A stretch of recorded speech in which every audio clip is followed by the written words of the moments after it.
Tonight, we'll drift back in time to the ancient world, not to the mansions of the rich and powerful, but to the humble homes of ordinary Romans. We'll explore the cramped, dusty rooms and fire-prone streets where most people lived and where survival was a daily challenge. Imagine yourself as a tenant in ancient Rome, making your way through the crowded city, dodging vendors and their wares, the stench of stale waste and chamber pots filling your nostrils. You hurry home to your apartment, a small, dark room with a dirt floor and a roof so leaky that you had to fashion a makeshift shelter from old rags. But life goes on. You tend to your small garden, a patch of green amidst the gray stone, and you dream of a better life, a life beyond the walls of your apartment, a life of freedom and opportunity. Imagine yourself waking up on a thin mat of straw, your face just inches from a cracked, soot-stained wall. Outside your single shutter, the early morning air is already thick with smoke, dampness, and the muffled noise of a city shaking itself awake. You in a Roman Insulanon apartment building, one of thousands that cluster together in tangled rows across the crowded districts of Rome. The insulae, meaning islands, rise like wooden cliffs above narrow, winding streets. Built tall but cheap, these structures often stretch 4, 5, or even 6 stories high. Their foundations are brick, but everything above the second floor, wood mostly, and not the sturdy kind. Floors creak with every step, walls flex in the wind, and fire is a constant threat. Your room is no larger than a stable, perhaps 10 square meters. The ceiling slopes downward, the plaster is flaking, and there is no bathroom. There's not even running water. If you're lucky, there's a shared latrine 2 floors below, though it rarely smells fresh and it rarely stays empty. You cook, if you dare, over a small clay stove set in a corner near the wall. But this too is a gamble. Sparks can leap, flames can catch. There are no chimneys, only smoke that snakes out through the shutter into the common stairwell, or not at all. Most tenants don't cook at home. They buy food at nearby stalls, or eat cold bread and olives in silence. Your neighbors are close, too close. You hear them as they wake, feet scraping the floor above, coughing in the corner, a baby crying endlessly. 2 floors down, someone pours a chamber pot into the alleyway, and the splash echoes against the stone below. The building breathes with life, but not comfort. There is no privacy, no peace, no escape, and outside, the street is little better, and the city meets you like a wave, noisy, pungent, and restless. The alley you live on is barely wide enough for a man to walk through sideways. Laundry hangs overhead, dripping onto passersby. Water seeps up from the cobbles, carrying filth and waste that have nowhere else to go. Rome's streets are not paved in gold, but in grime. They are cluttered with vendors, stray animals, and the carts of those who can afford wheels. For the poor, daily life means walking, climbing, waiting, and avoiding. Avoiding, above all, the risk of collapse. You know the stories. Everyone does. Insulate that fall in the night. Whole families crushed beneath beams and rubble. The builders cut corners. They use green wood. They rush the mortar. Even Augustus, with all his power, could only slow the disaster, never stop it.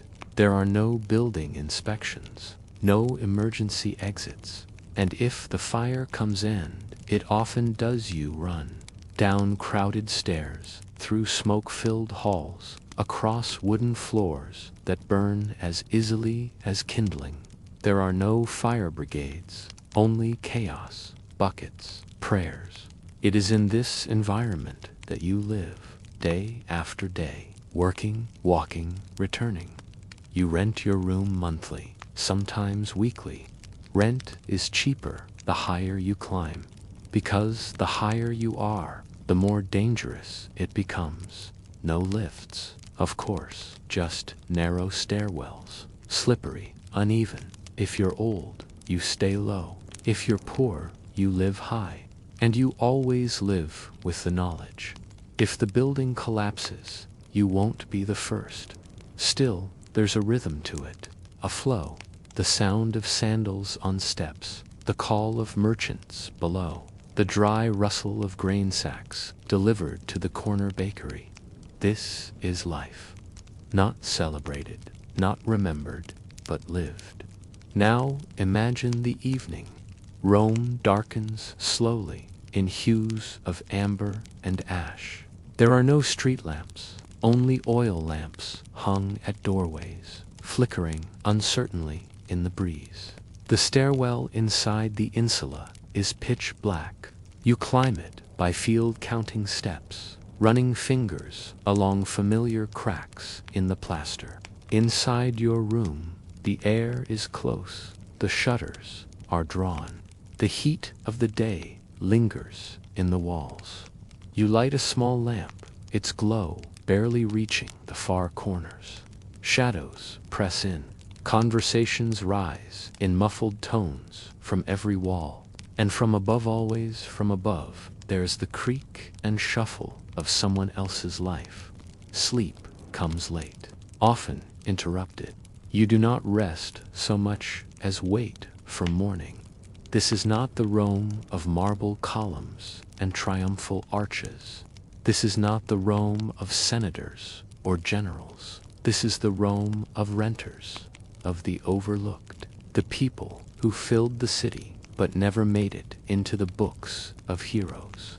The insulae stand as strange monuments to this invisible life, haphazard, vulnerable, and all too familiar to the majority of Rome's million souls. A constant struggle for space, for safety, for breath, and tomorrow it will begin again. Still, there are moments, small ones, a quiet sunrise scene from the top floor, the red-orange haze catching on terracotta tiles, softening the edges of the world, the smell of fresh bread wafting from a baker's stall, a neighbor who nods without speaking as you both descend the stairs in silence, the shared life of the city, the slow, rhythmic pulse that underlies the chaos. The insula is many things, a prison, a shelter, a hazard, but it is also home. This daily choreography, the climb, the caution, the compromise becomes a second skin. You learn its creaks, its moans, its threats, and somehow you endure, because, in truth, most Romans did. And yet, if you walk stumped to solid walls and steady plumbing, found yourself in that room, on that mattress, with those crumbling stairs below, it might not be endurance you feel, but alarm, confusion, disbelief. How could so many live this way? How could such a powerful civilization allow its people to dwell in fear of their very homes? But that, too, is history. Rome promised glory to the few and survival to the rest. It was a city of greatness balanced on the backs of its many. The insulae stood as quiet proof of this layer upon layer of human compromise. And so, as we close this first look into the daily life of ancient Rome, allow your mind to linger on the quiet weight of those rooms, the damp air, the soft glow of a single lamp, the rhythm of neighbors breathing above and below. You are surrounded, and yet you are alone. In the next part of our journey, we will explore what it meant to suffer the city itself, not just its buildings, but its water, its filth, its fire. But for now, rest in the hush of the Imagine descending from your creaking apartment into the street below, not for a walk, not for leisure, but for water. You carry a clay jug, chipped but usable, and you join a slow-moving queue of others like you. Because in Rome, water does not flow into your home, not for the common tenant. The aqueducts, those marvels of Roman engineering, do indeed bring water from distant springs, threading across hills and valleys to reach the city's heart. But their precious supply is not meant for you. It is reserved for the public fountains, the elite households, the imperial baths. You drink from spouts mounted on stone walls, often shared with animals, children, and the unwashed hands of the masses. These fountains lackestat the city like humble oases, and most are simple affairs: a trough, a pipe, a shallow basin. The water is cool and clear if it comes directly from the aqueduct, but often it does not. Many pipes are patched, some are stolen from, and more than a few draw from cisterns long contaminated by runoff or worse. And yet, this is better than the alternative: drinking from the Tiber. The Tiber River winds through Rome like a sluggish vein, broad and brown and burdened. To look at it is to understand how civilization can thrive beside decay. On its surface float leaves, straw, and sometimes worsted dogs, market refuse, chamber pot waste from the upper slums. The smell, on summer days, is palpable, sharp, tangled with the aroma of sweat, manure, and old fish. Still, some people drink it out of necessity, or ignorance, or because they simply have no choice. Water is survival, but it is also threat. The line between refreshment and sickness is thin, and in Rome it is constantly. Market waste, corpses, and the alleys where the poor lived, they bore the brunt of it. There were sewers, yes, but it was built centuries before the population exploded, and it served the wealthy first. Its main drains connected to elite homes, not tenement blocks. So where did the rest go? Into the streets, down the stairwells, out the window. The contents of a full chamber pot, perhaps collected through the night, might be hurled into the alley at dawn with only a warning cry. Cave, they'd yell. Beware, but not always, and never with certainty. The paving stones of the streets were grooved to guide water and waste into side channels. But those channels clogged, filled with grime, overflowed in rain, and baked into a sour crust under the Mediterranean sun. Children played among it. Bare feet stepped in it. Animals scavenged through it. And insects, so many insects thrived in it. Illness, of course, followed, not in grand plagues, but in a constant grinding wear of health: diarrhea, skin lesions, infections with no name, coughs that never left. Its filth worked slowly. The risk was never just what you breathed, but what you touched. The same public fountain might wash a fishmonger's hands and your fruit in the same hour. The same wall might be leaned upon by the sick, the dying, the vermin-covered. Cleanliness was a luxury, sanitation a theory, and survival. That was your constant concern. Public latrines, for instance, were scattered throughout the city. Many were surprisingly elaborate, with marble seats, flowing water beneath, and even communal sponges for wiping. But these were far from luxurious. The sponge, attached to a stick and dipped between uses in vinegar or salt water, was a communal tool used again and again, often without proper rinsing. One might sit shoulder to shoulder with strangers, engaging in quiet conversation, while a stream of water whispered below. Privacy was non-existent, the smell constant. And yet, it was better than relieving yourself in an alley. And then there were the bathhouses. More than just places to wash, they were social hubs, health centers, escapes. The rich enjoyed lavish complexes. The poor visited more modest facilities, sometimes free, sometimes not. But even the simplest bath offered a kind of reprieve: warm water, a clean floor, a space, however fleeting, that did not reek of decay.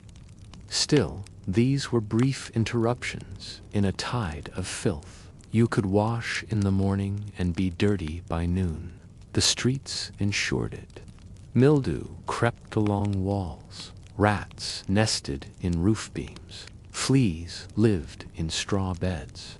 Even your clothes, often unwashed wool or linen, absorbed the city's grime like a second skin.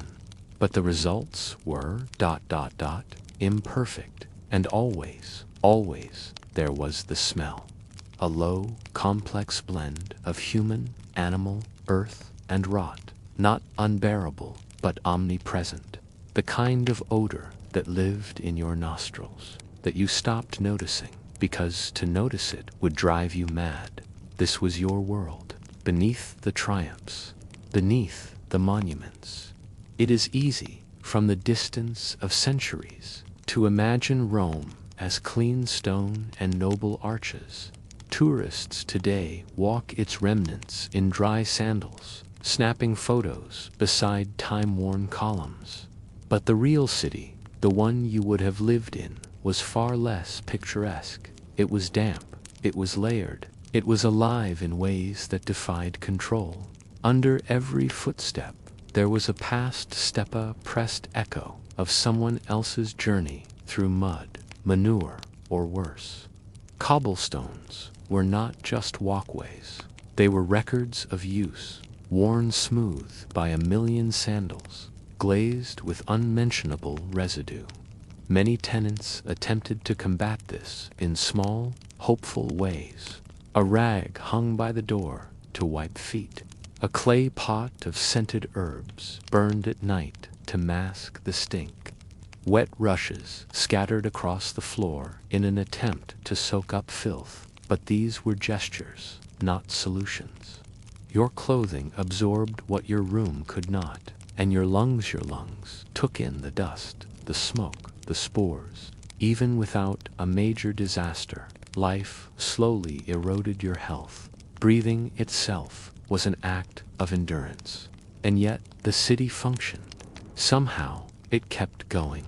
Markets opened, goods moved, people laughed. Despite it all, the human need to persist outweighed the discomfort. But it required compromise. You drank what you could. You washed when possible. You hoped the well hadn't turned. You tried not to think about what clung to your skin. And in the quiet moments, those few precious gaps in noise and motion, you might glimpse beauty. A fountain catching the light, a breeze that carried not filth but pine, a wall painted in fading fresco, still vivid after all these years. Life didn't pause for misery, it floated around it. But survival was work, and much of that work was simply not falling ill. As we close this exploration of Roman water and waste, let us reflect not on the filth itself, but on what it reveals. Rome was not just an empire of soldiers and senators. It was a city of 10,000 daily negotiations with discomfort. Every drop of water, every spoonful of food, every breath carried the weight of uncertainty. The marble, the mosaics, the magnificent baths, they were real, but they were only part of the truth. Underneath that glittering crust was a daily grind most of us would not withstand, because survival in Rome wasn't about heroism. It wasn't even about strength. It was about learning to live alongside what could not be cleaned, what could not be fixed, what could only be endured. So when you next picture ancient Rome, don't just see the domes and statues. Picture the man hunched at a fountain, rinsing his hands from a bucket that smells faintly of fish. Picture the mother wiping her child's face with a cloth rinsed in vinegar. Picture the tenant lighting a lamp, nose wrinkling against the rising scent of the stairwell below. This is not the Rome we memorialize, but it is the Rome that was. And now, as you rest your eyes and allow the sounds of that city to fade, let yourself drift into a quieter place. In our next segment, we'll explore a different kind of mystery, one hidden not in streets or sewage, but in symbols, rites, and forgotten gods. We'll turn to the shadows of Roman belief and the cult that met in silence beneath the city. Sleep gently. Imagine waking in the dead of night to the sound of panic, not a shout, but a silence that isn't quite right. A stillness laced with tension. And then, just a moment later, the sound of feet on stairs. Fast, heavy, urgent. You sit up on your straw mat. The air smells different, thicker, warm, despite the hour. A faint crackle, then a rising roar. Somewhere below you, in the lower levels of your insula, something has caught, and now it spreads. Fire in ancient Rome. Fire was not a rare accident. It was a common terror. Insulae, with their wood-planked floors and cramped corridors, were especially vulnerable. Cooking stoves, oil lamps, and charcoal braziers all were open flames. All were everyday risks. All could tip a city block into chaos in minutes. There are no fire alarms, no organized brigade with hoses, just the clatter of neighbors scrambling to gather their belongings, the creak of overloaded stairways, and the growing heat that pushes smoke through the walls. You grab what you can, if anything, and begin your descent. The stairwell is narrow, already filling with bodies. It twists tightly. Someone slips, someone screams, but there's no time to help, not unless you want to burn with them. And then the moment of decision. A collapsed step, smoke too thick to breathe. You could try the roof, but where would you go? Leap to the next insula. Hope it hasn't caught yet. That is the cruel reality of the Roman fire. Even if you escape your home, you may have nowhere left to run. Fires in Rome were not just household accidents, they were citywide disasters. Entire neighborhoods, especially those near the Subura and the Esquiline, were notorious for going up in flames. Some fires were blamed on candles, others on divine wrath, a few on arson. The Great Fire of 64 CE is perhaps the most infamous. It began near the Circus Maximus and raged for days, devouring most of the city's central districts. Tenements, temples, markets charred to their foundations. The Emperor Nero, blamed by many, would later clear the ruins to build his palace. But for the average tenant, this was not history, it was lived trauma. Fires didn't just destroy property, they exposed the fragile threads holding poor lives together. You might lose your clothes, your tools, your family, and then, when the ashes cooled, you returned to nothing. Rome offered little support, no public shelters, no replacement funds. You'd sleep in the ruins, or in the street, or you would beg. And if you could scrape together a few coins, you'd rent again, perhaps even in the same place, hastily rebuilt by a landlord more concerned with speed than safety. After all, materials were cheap, lives were cheaper. For landlords, fire was a risk but not a deterrent. Many saw it as an opportunity. If an insula burned, they could rebuild it taller, cram in more units, raise the rent. Regulations were discussed, laws were passed, but enforcement was rare. Corruption did the rest. And so the cycle continued. To live in a Roman tenement was to sleep with one eye open. Every creak of the floor, every strange smell from the corridor, every flicker of your neighbor's lamp through the shutters, it all whispered the same reminder. This could be the night. Even those who survived fires bore scars, lungs damaged from smoke, skin from burns, families scattered, reputations destroyed. Because in Rome, even fire had a social cost. Rumors followed the displaced, whispers of negligence, of carelessness, of bad luck. A tenant who lost their home might lose more than possessions. They might lose status, and in Rome's dense, competitive world, status meant everything. What's more, fire affected the rhythm of the entire city. It changed trade routes, it blocked alleys, it bred thieves. Looting after a blaze was common. The chaos made it easy. A single dropped chest of coinza, single unattended storage stolen fortunes could shift hands. And so, fear of fire was never just fear of flame. It was fear of what came after. Fear of losing your place, your job, your kin. Fear of being left behind by a city that would not stop moving. The Roman fire was not always ablaze. Sometimes it was a quiet embers moldering in the rafters, waiting. And that was worse. The waiting.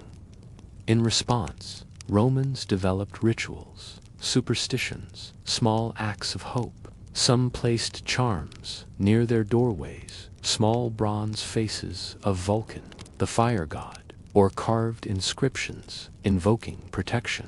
Others tossed salt in corners, or doused their thresholds in wine. Every gesture a plea, every night a negotiation. There were more practical solutions to Augustus, in his effort to make the city safer, created the vigils of force, of watchmen who patrolled at night, carrying buckets and axes, but they were few. The city was large, and the flames were often faster.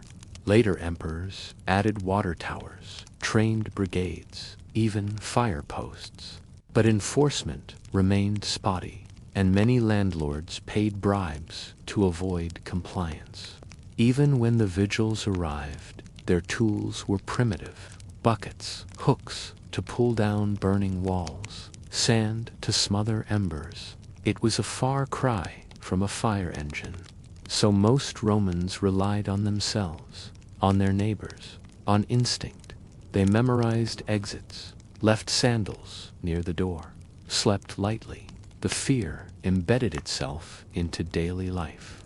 Not panicked, but patient, like the rest of Roman poverty, endured. And when fires weren't burning, they were remembered. Stories passed from tenant to tenant, of the family who didn't wake in time, of the woman who threw her infant from the roof to save it, of the baker whose oven sparked half a block to ash. These were not just tragedies, they were warnings. History kept alive in whisper and ash. As we end this chapter on fire, let your mind wander through the silent bones of a ruined insula. Picture the charred wood, the collapsed tiles, the walls still warm with the memory of flame. Then imagine the city slowly stirring around it, vendors returning, children playing in the soot, tenants eyeing the space, calculating how soon it might be rebuilt. Because that was Rome. It did not mourn long. It did not pause for grief. It rebuilt. It moved forward, often without learning, but always forward.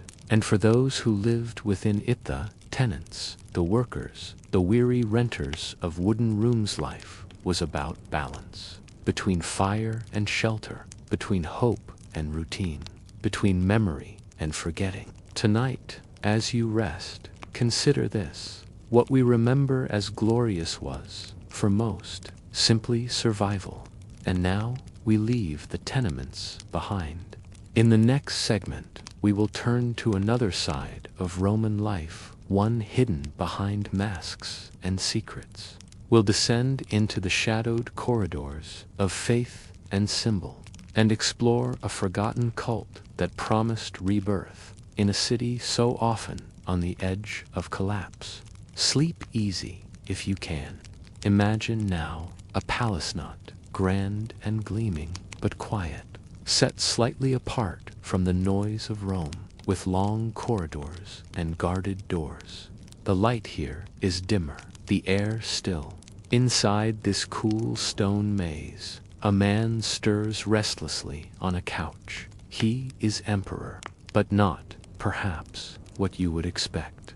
This is Claudius, fourth emperor of Rome, uncle to Caligula, predecessor to Nero, a man whose name would echo not with triumph, but with discomfort, confusion, suspicion. When he rose to power, few believed it would last. He had a limp, a stammer, and a reputation for being slow. For years, the imperial family had kept him in the background, hidden away during ceremonies, excluded from politics. He wrote histories, played games, and remained largely out of sight. And then, fate intervened. After Caligula's assassination in 41 CE, the Praetorian Guard found Claudius hiding behind a curtain in the palace, not scheming, not resisting, simply surviving. And in a city drunk on blood and power, that was enough. They declared him emperor on the spot. The Senate hesitated, but the Guard insisted. And suddenly, the man who had been mocked for decades now held the world in his trembling hands. But Claudius was not the fool many thought him to be. He ruled with caution and with surprising effectiveness. Under Claudius, the empire expanded into Britain. Public works projects flourished. He reformed the grain supply, improved the legal system, and took steps to curb corruption among freedmen and senators alike. He studied constantly, wrote volumes on Etruscan history and Latin grammar, listened more than he spoke. Some said he was too trusting, easily manipulated.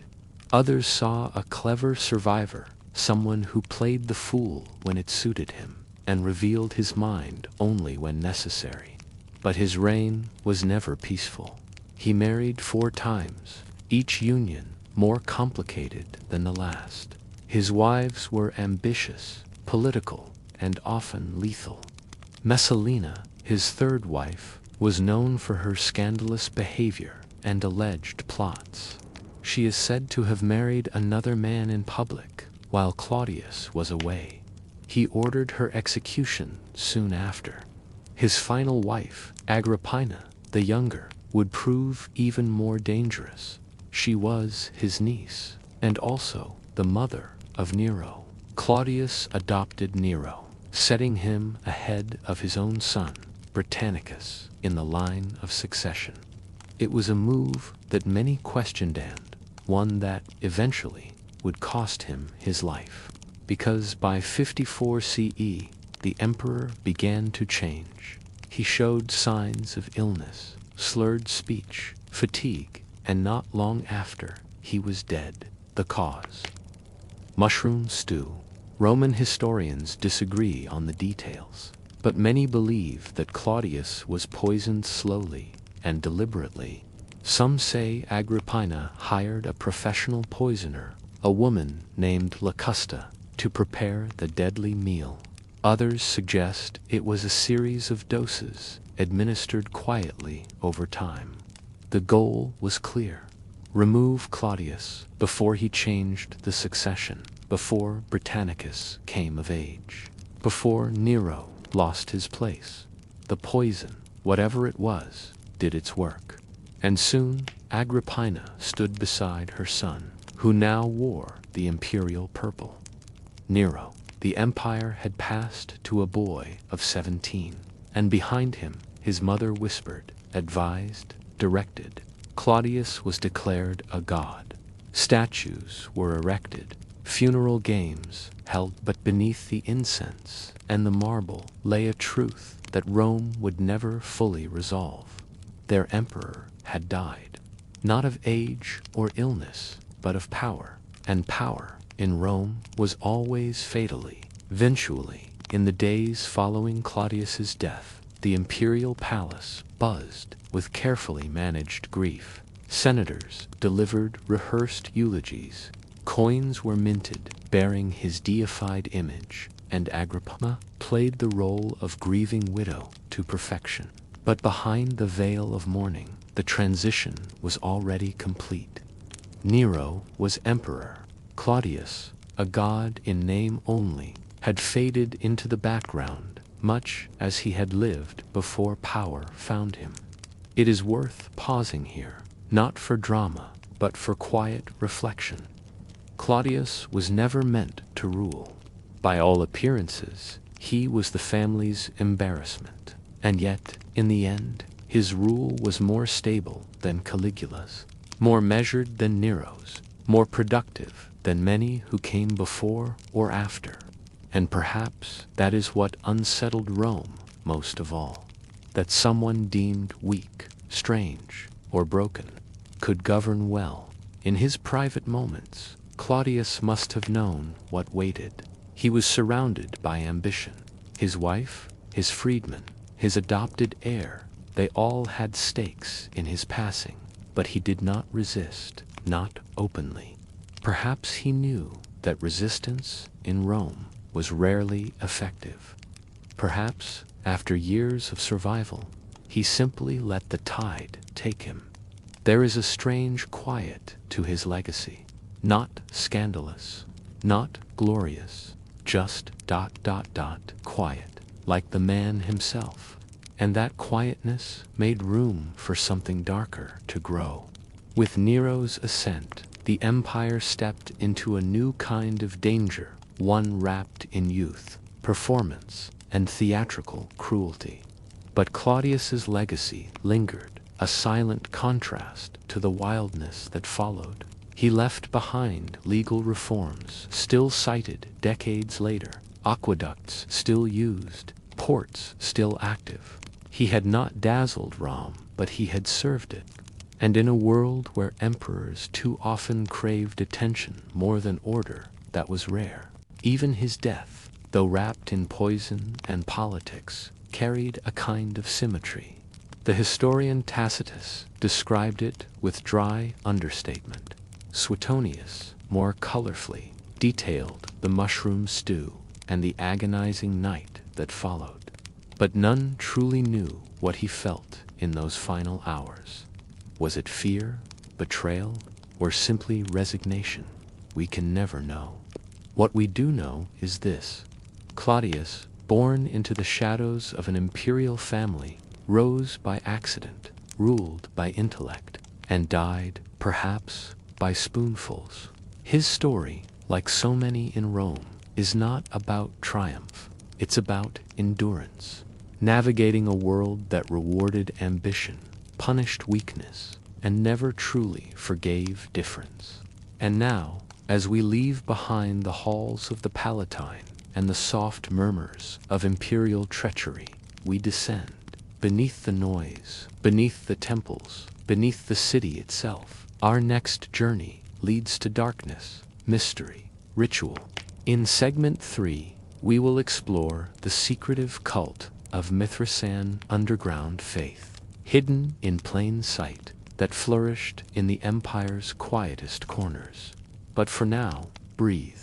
Let the marble fade and sleep if you wish. Imagine a man born into power, but treated like a burden. Tiberius Claudius was part of Rome's ruling dynasty, the Julio-Claudians, the most prestigious family in the empire.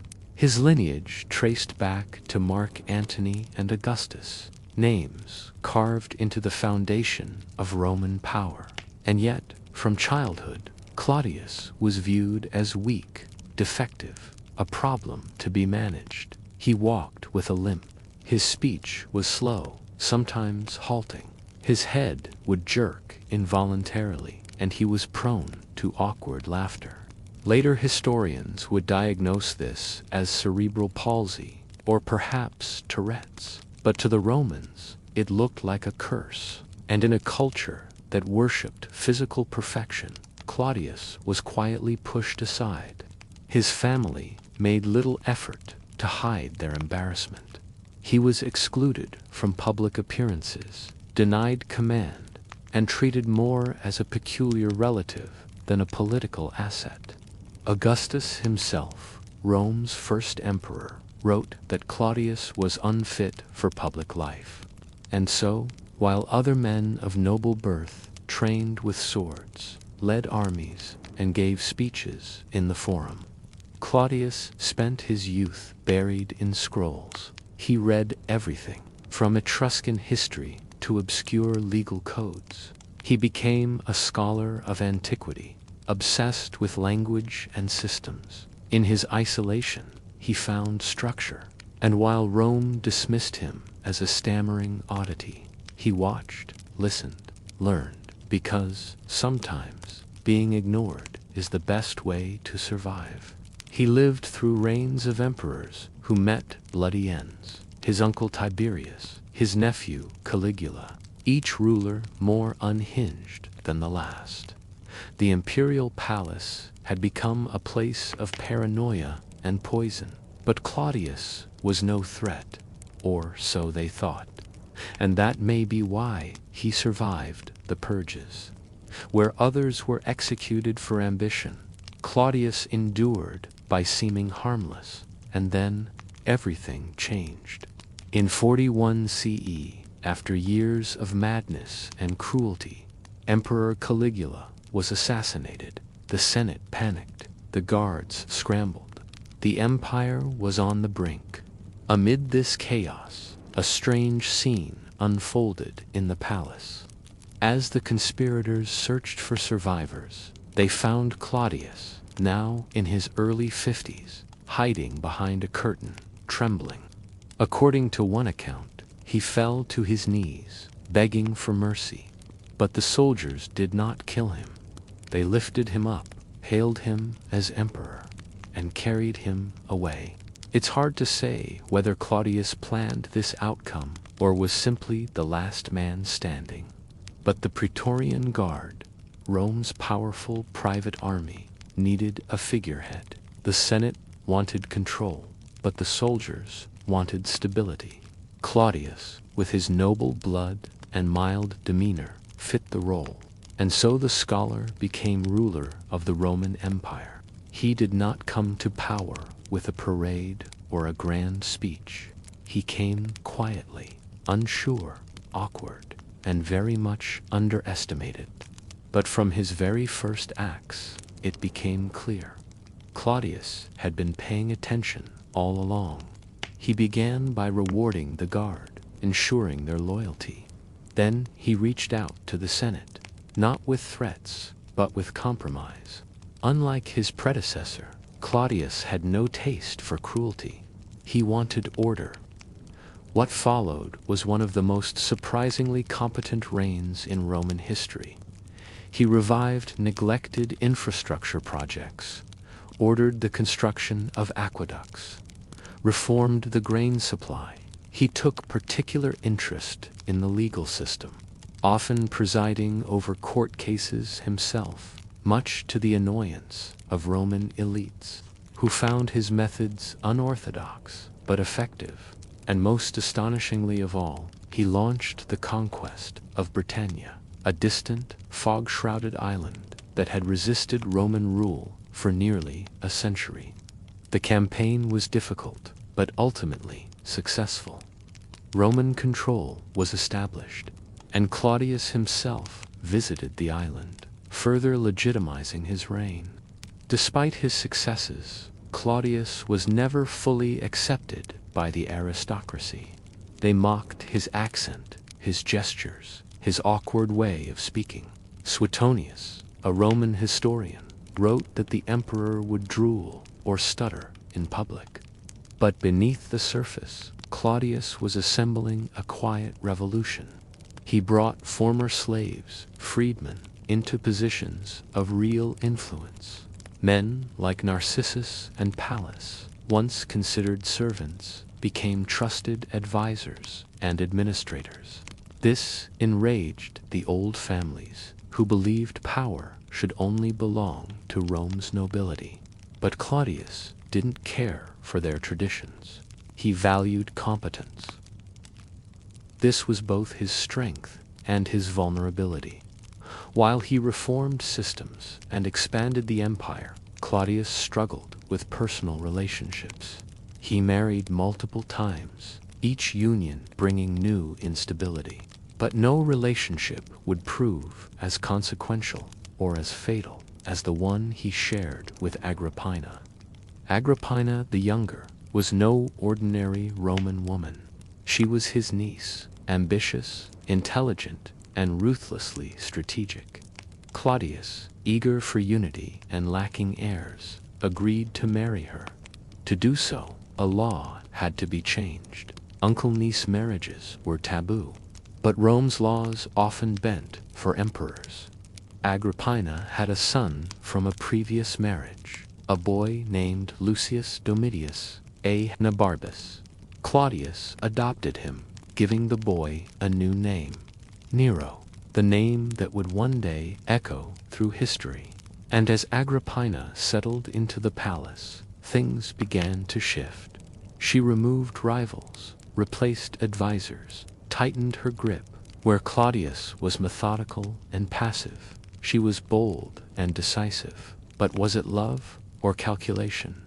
The answer may lie in the next chapter of his life, and its abrupt, suspicious end.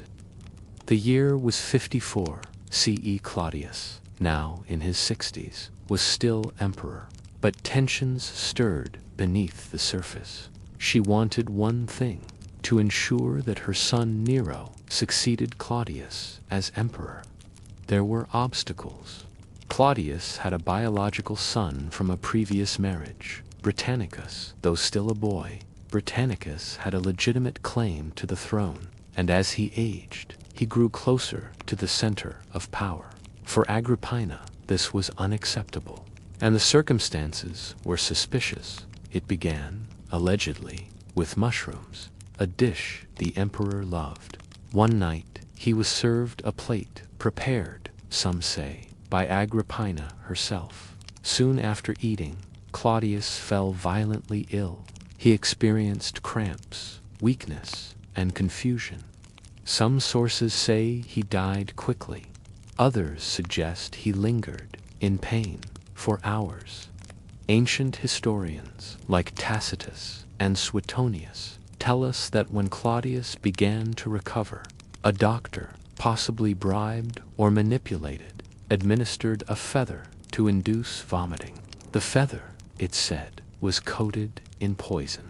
Whether true or embellished, the story endures. Regardless of the method, the outcome was the same. Claudius died. Nero, at just 16 years old, was declared emperor. Agrippina had won. Claudius, who had survived madness, mockery, and imperial politics, was undone not by his enemies, but by his own household. We may never know the full truth of Claudius' final hours. Much of what survives comes from Roman historians writing years later, men who were more storytellers than investigators. Their writings were shaped by political agendas and flavored with theatricality. But even if the tale of poisoned mushrooms and doctored feathers was partly imagined, the broader pattern remains believable. Claudius had become a barrier, and in Rome, barriers were often removed. What's most telling is the speed with which Nero ascended. The news of Claudius' death was managed carefully. Agrippina delayed the announcement until Nero's succession was secured. The Senate, ever cautious, confirmed him with little resistance. The imperial guard was already on side. Claudius, who had brought them into power, was now a memory. He was deified, made a god by decree. Statues were erected, coins were minted, But these gestures were largely ceremonial. His legacy, even as it was honored, was also erased. Nero's regime would later reframe Claudius as a foolish old man. Plays mocked his voice. Rumors spread that he was manipulated by wives and freedmen. It was easier to justify Nero's rule by diminishing the man who came before. Yet, even in death, Claudius left behind structures, aqueducts that still carried water, laws that reshaped governance, roads that stretched to Britannia. His presence lingered not in myth, but in infrastructure, quiet, steady, and essential. A man underestimated, mocked, and ignored, until he became too inconvenient to tolerate. And so, history filed him away, somewhere between the mad Caligula and the monstrous Nero, too strange to admire, too competent to condemn. But the truth, like so much in Roman history, is softer than legend. Claudius was not a tragic hero, nor a comic fool. He was something quieter, a ruler who led not through charisma, but through persistence. Claudius' death marked more than a transition of power. It was a turning point in how emperors were made and unmade. Before Claudius, imperial succession had been messy, unpredictable, often violent. Agrippina's maneuvering, calculated and cold, set a new precedent. The imperial household was no longer just the setting for gossip and scandal. It became a machine for shaping the future, and those closest to the emperor became the ones most capable of ending him. Claudius, for all his intelligence, did not fully grasp that shift. He was a man of systems, not instincts. He believed that order could be maintained with careful planning. But Rome, beautiful, dangerous Rome, thrived on ambition, and ambition rarely waits for wisdom. Nero's rise was swift, but the seeds were planted long before. Agrippina had groomed her son with care, and now, with Claudius gone, she was the power behind the throne. For a time, Claudius' biological son, Britannicus, would live only another year. He died suddenly at age 14. Poison, again, was whispered, but by then Nero was firmly in control. And so, the line that Claudius had hoped to preserve, a line of governance shaped by reason, tempered by study, was extinguished. In its place came Nero's Rome, flamboyant, theatrical, and destructive. Claudius' legacy, though obscured by the flamboyance of his successors, remains etched into the empire's bones. He was not a visionary, nor a tyrant, but something rarer, a survivor who used intellect instead of intimidation. And in a world that rewarded spectacle, that may have been his greatest vulnerability. Long after his death, Claudius became a figure of contradiction. Some saw him as weak-willed, easily manipulated by those around him. Others recognized the subtle power of his administration, the reforms that endured long past his life. Modern historians, with access to wider sources and greater hindsight, have begun to re-examine Claudius with fresh eyes. What they find is a man out of step with his time, but quietly ahead of it. Unlike his predecessors, Claudius embraced the idea that governance could be built on systems, not just personality. He believed in structure, in bureaucracy, in law, in the slow rhythm of civic reform. And in that belief, he brought a kind of stability to Rome that had been missing since Augustus. His preference for freedmen advisors was radical, not because they were unfit, but because they broke the illusion that only aristocrats could govern. By trusting those who had once been enslaved, Claudius reshaped the imperial court into something less traditional and perhaps more effective. His focus on provincial expansion, particularly in Britain, showed a keen awareness of the empire's future. While others mocked the island as uncivilized and unworthy, Claudius saw it as an opportunity. He invested in long-term gains rather than immediate triumphs. But these choices, while wise, made him enemies. The Senate resented his outsider approach. The aristocracy sneered at his background. And over time, the narrative around him was distorted by those who came after. He became a figure of ridicule in literature, a convenient foil for the dramatists. But perhaps the mockery was, in a way, proof of his impact. To be mocked by those in power is often the fate of those who quietly reshape it. There's something strangely modern about Claudius. He was, in a sense, an institutional thinker, someone who understood the importance of long-term systems over short-term spectacle. And in a city that often favored charisma over competence, that made him an anomaly. He didn't fit the image of an emperor.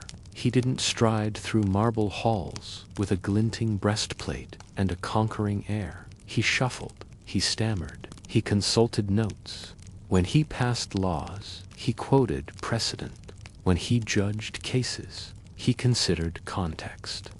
To many of his contemporaries, this was baffling. To some, it was laughable. The great Roman satirist Seneca, who would later serve as Nero's tutor, once wrote a fictional letter mocking Claudius' arrival in the afterlife. In it, the gods are unsure who he is. They struggle to understand his speech. Eventually, they cast him down to the underworld, where he's sentenced to spend eternity rolling dice into a box that never fills. It was meant to be funny, but it's also revealing. In mocking Claudius' intellect and obsession with rules, Seneca and others exposed their discomfort with a ruler who valued process over performance. And yet, centuries later, that very focus is what historians find most admirable. Because while Rome burned under Nero and fell into disarray under later emperors, Claudius' policies endured. His administrative reforms laid groundwork for future governance. His efforts to integrate new citizens from Gaul, from the provinces, began shifting Rome from a city-state empire into a truly multicultural realm. Even his fascination with language had lasting effects. He proposed additions to the Latin alphabet. They didn't survive. But the impulse shows a mind always attuned to clarity, to order, to improvement. He may not have inspired awe, but he offered something far more rare in Roman politics: competence. And in the end, that quiet legacy may have mattered more than the thunder of triumphal parades. Today, when we look back at Claudius, we see not just the man, but the ways he was shaped and reshaped by those who followed him. He was the emperor between two extremes, the cruelty of Caligula and the spectacle of Nero. Compared to them, Claudius seemed plain, measured, almost invisible. And in history, those who speak softly are often overlooked. But if we strip away the satire, the mockery, the myths, a clearer picture emerges. Here was a man who learned to survive by blending into the wallpaper of power, who built while others destroyed, who observed while others performed, who loved books more than battlefields, and who governed not with fire, but with form. He was not without flaws. His trust in those closest to him, wives, advisors, made him vulnerable. His personal life was messy and often tragic, and he may never have fully grasped the danger of marrying into ambition. But even in his missteps, there is something deeply human about him. He reminds us that power does not always roar. Sometimes it studies, it writes, it listens, and sometimes the ruler least expected to lead leaves the quietest, yet most lasting, mark. So, the next time you think of Rome's emperors, of Augustus, the founder, Nero, the firestarter, or Caligula, the mad, remember the one who ruled between the noise, Claudius, the scholar behind the curtain, the emperor with ink-stained fingers. In the grand theaters of Roman religion, ceremony was public, processional, and often noisy festivals poured into the streets. Sacrifices were seen by crowds, and temples stood as open invitations to the gods. But beneath this world of display, another form of worship took root, quiet, controlled, and veiled in secrecy. It grew not under open sky, but underground. This was the cult of Mithras. Unlike the sprawling temples of Jupiter or the flame-kept sanctuaries of Vesta, often hidden beneath bathhouses, homes, or administrative buildings, these rooms resembled no public space in Rome, long and narrow, with stone benches lining the walls. They invited not spectacle, but introspection. At the far end of each Mithraeum was the Tauroctony, a vivid depiction of Mithras, wearing Persian garb in the act of slaying a bull. The scene never changed. Mithras, a young and powerful figure, plunges a dagger into the bull's neck while averting his eyes. Around him, a dog leaps for the blood. A scorpion grasps the bull's genitals. A snake slithers nearby. A raven watches from above, while twin torchbearers hold up light and darkness. Above all, the stars arc like a domover present, silent. To the untrained eye, the image is unsettling, even grotesque. The act was not butchery, it was cosmic necessity. From its body sprang grain. From its blood came renewal. Death, here, was not an end, but a necessary turning point. In Roman life, where fate was precarious and violence common, such a narrative provided comfort. Order could be drawn from chaos. Life, no matter how fleeting or brutal, could have purpose. Mithras offered no promises of peace or wealth, and for those who served in distant garrisons, governed restless provinces, or walked the empire's fragile borders, these promises may have mattered more than anything. Initiation into the Mithraic cult was not a casual affair. It required tests of loyalty, of strength, perhaps even of courage in the face of pain or the unknown. The stages of membership were structured in 7 grades, each associated with a planetary deity and represented by a symbolic creature, object, or role. The first grade, Corax, the raven, represented the messenger and herald. The initiate, newly welcomed, was taught to listen and observe. Then came Nymphus, the bridegroom, a symbolic marriage to the cult. Each stage increased in responsibility and spiritual significance. Miles, soldier; Leo, lion; Perses, Persian; Heliodromus, sun's courier; and finally Potter, the father leader of the lodge, embodiment of Mithras' divine wisdom. Little is known of what occurred at each level. What survives is fragmentary, a reference to fire being used in rituals, water poured over the head, or bread and wine shared as celestial nourishment. Some ancient sources hint at symbolic rebirths, blindfolding, acts of humility, or physical trial, but these are only glimpses. Unlike Christianity, which would later define itself through texts and teachings, Mithraism lived through performance. The myth was not told, was enacted. There is something deeply theatrical about this structure, but the performance wasn't for an audience. It was private, internal, and intensely disciplined.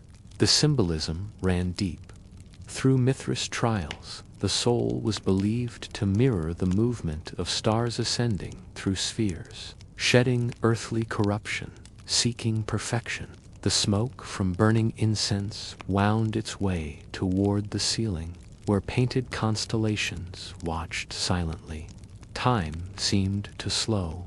In those chambers, the empire above faded into irrelevance. One could imagine a Roman soldier, recently returned from battle, washing in the nearby baths, then stepping into the still air of the Mithraeum. The echoes of the street fell away. In the chill of stone and silence, he would kneel before the altar not as a warrior, but as a soul in search of meaning. The exclusivity of the cult was not just logistically, was ideological. Women were excluded, children too. This narrowed the demographic, but also strengthened its identity. Mithraism did not seek to unite the empire, it sought to forge bonds within its margins. This was a religion of the frontier. It thrived, not in Rome's heart, but on its edge, along the Rhine, in the hills of Anatolia, in North African outposts. Wherever Rome reached, Mithras sometimes followed. His myth, though Eastern in origin, became distinctly Roman in practice, structured, disciplined, hierarchical, and yet, in contrast to the rigid structure above ground, the inner life of the cult was personal. Each initiate carried the myth differently. For some, it may have been spiritual grounding. For others, a bond of brotherhood. For still others, a path toward understanding the vast, impersonal order of the stars. The mystery of Mithras remains compelling not just because of what we don't know, but because of what his worshippers chose not to say. Their silence was not omission, it was intention. And so, in the shadow of Rome's marble gods, another story unfolded in darkness, in whispers, in ritual. A god born of stone, a bull slain in sacrifice, and a brotherhood bound not by conquest, but by meaning. From Syria to Hispania, from the sands of Egypt to the forests of Germania, the cult of Mithras carved out a network of sacred spaces across the Roman world. Yet no matter where you found them, Mithria looked uncannily similar. A visitor entering one in Botania might feel almost at home stepping into another in Dacia or Mauritania. This consistency was not mere coincidence, it was part of the theology. The space itself was a symbol. The cave-like layout represented the cosmos. The stone benches evoked shared trials, and the tight confines reminded the initiate that transformation comes not through spectacle, but through interiority. The size of most Mithraea was modest. A typical sanctuary could hold perhaps 20 or 30 men. This limited membership was deliberate, fostered intimacy, secrecy, and ritual cohesion. Within these dim rooms, the world was reimagined. The stars on the ceiling mirrored the heavens. The Tauroctony told the central myth, and the grades of initiation traced a path through the celestial spheres. Mithras himself was often accompanied in art by Sol, the sun god. Their feast together, after the bull's slaying, was a central mystery. It represented not just triumph, but alignment, cosmic covenant between earthly strength and solar divinity. Even the architecture of Mithraea enforced introspection. Unlike the grand open forums of Roman civic life, these temples closed in around the visitor.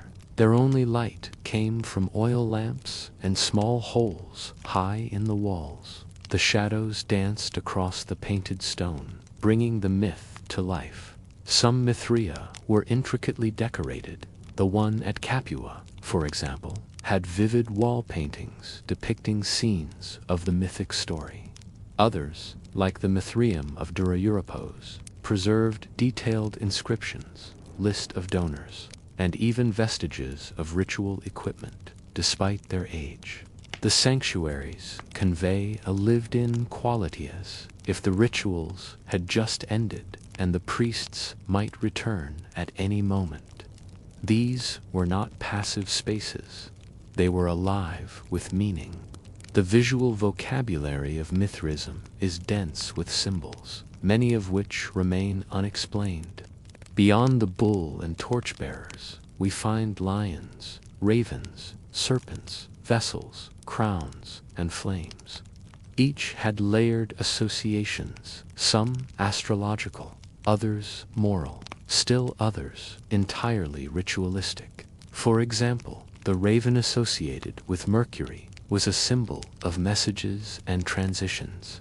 The lion, tied to fire and the sun, appeared in both grade names and altar art. The scorpion, viewed with ambivalence in ancient cultures, was present at the bull's genitals, perhaps to signify both corruption and transformative power. The constant presence of stars and planetary symbols reveals a cosmological dimension. Many scholars now believe Mithraism taught that the soul's journey after death passed through the planetary spheres, shedding impurities at each level. The initiate's path through the 7 grades reflected this spiritual ascent. But if the stars mapped the soul's journey, the rituals trained the soul for the climb. Initiates were expected to undergo trials, maintain moral discipline, and perhaps observe forms of fasting or purification. While there is no central text confirming these practices, scattered inscriptions suggest a demanding path, one not unlike philosophical schools of the time.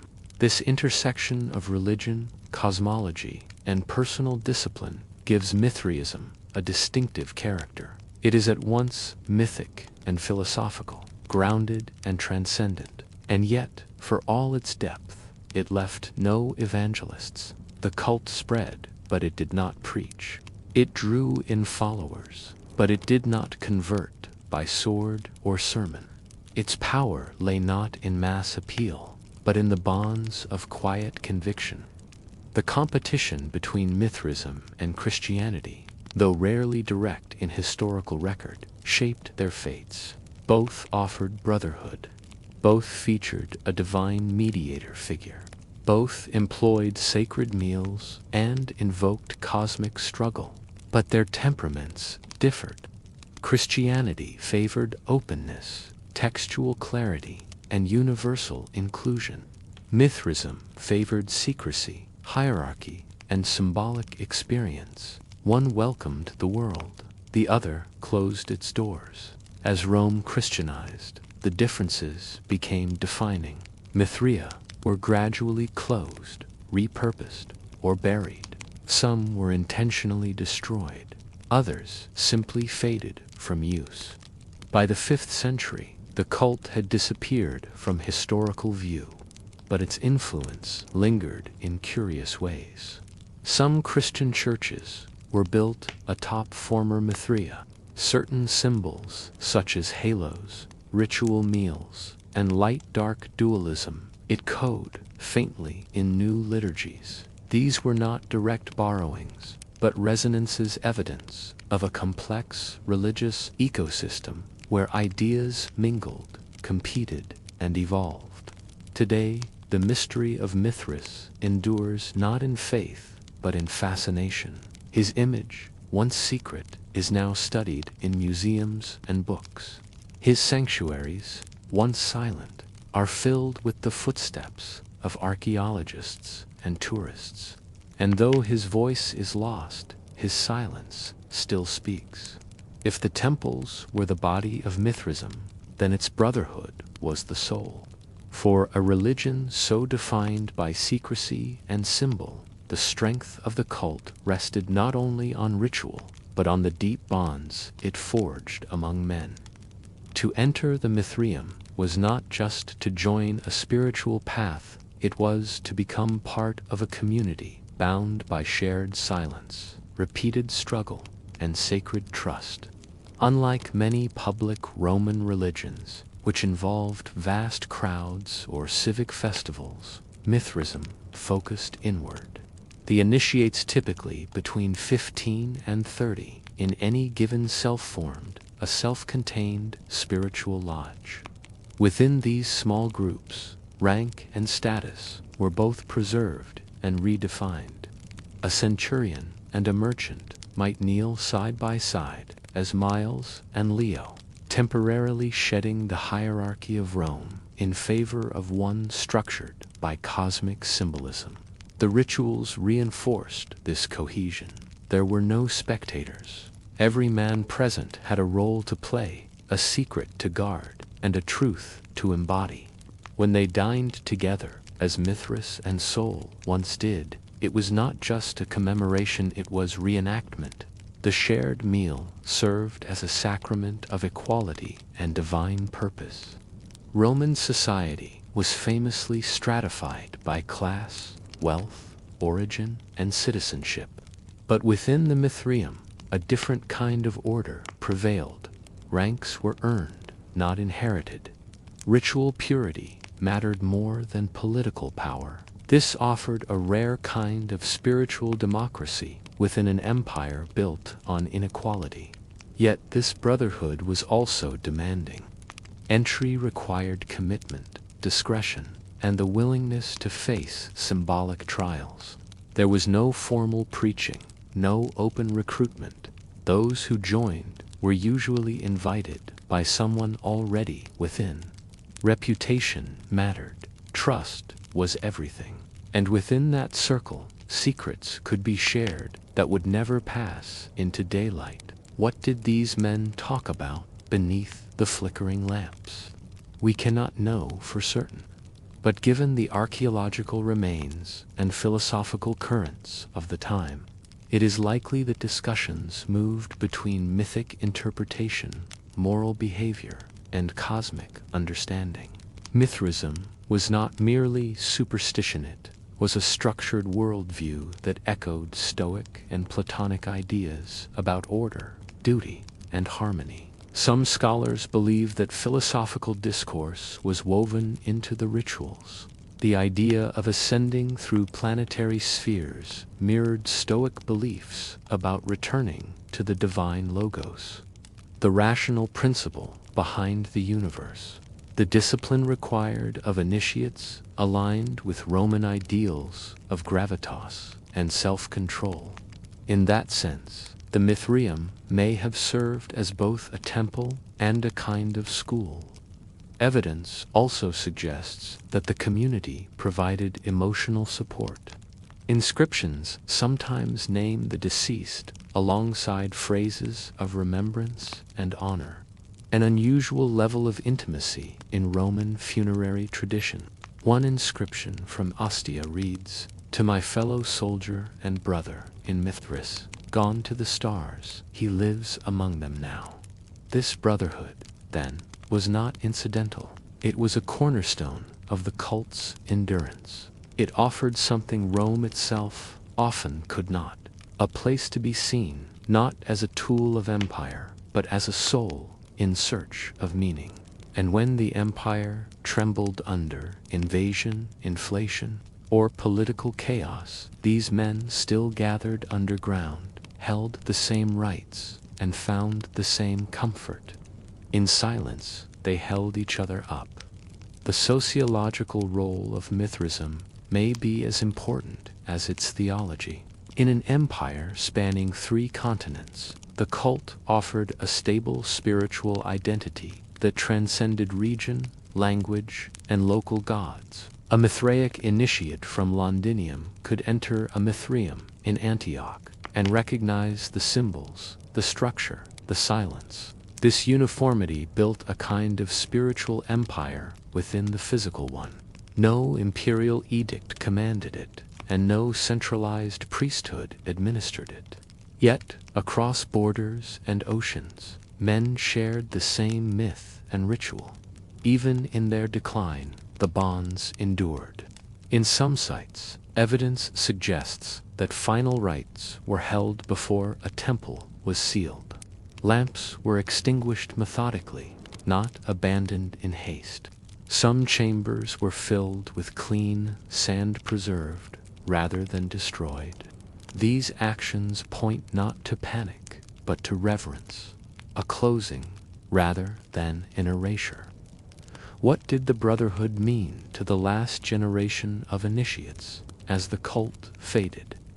Perhaps it was a refuge, a place where old truths were held sacred, even as the world turned toward new gods.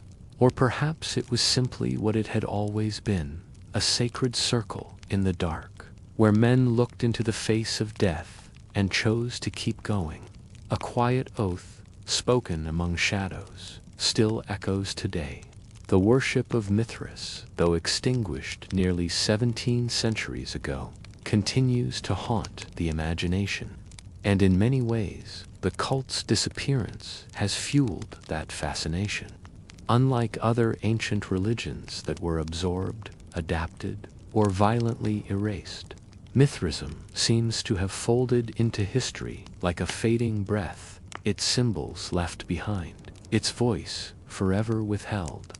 And so the story of Mithras has continued, not as a faith, but as a mystery to solve. From the Renaissance onward, scholars, mystics, and travelers uncovered traces of the god beneath ruined cities and church foundations. The Mithraeum beneath San Clemente, discovered in the 19th century, shocked early archaeologists with its intricate frescoes and deep symbolic geometry. It seemed impossible that such an elaborate system had vanished without a trace from human memory. This rediscovery coincided with an age hungry for ancient wisdom. Secret societies, esoteric movements, and romantic historians all projected their own desires onto myth. He became a cipher for everything lost and noble, a silent god of ancient wisdom who refused to bow to history's victor. Modern scholarship has worked to separate fantasy from fact, but the allure remains.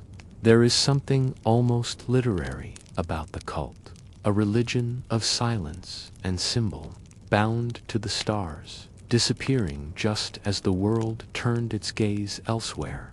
The rediscovered temples are more than ruins. They are time capsules, preserved in darkness, protected by their own obscurity.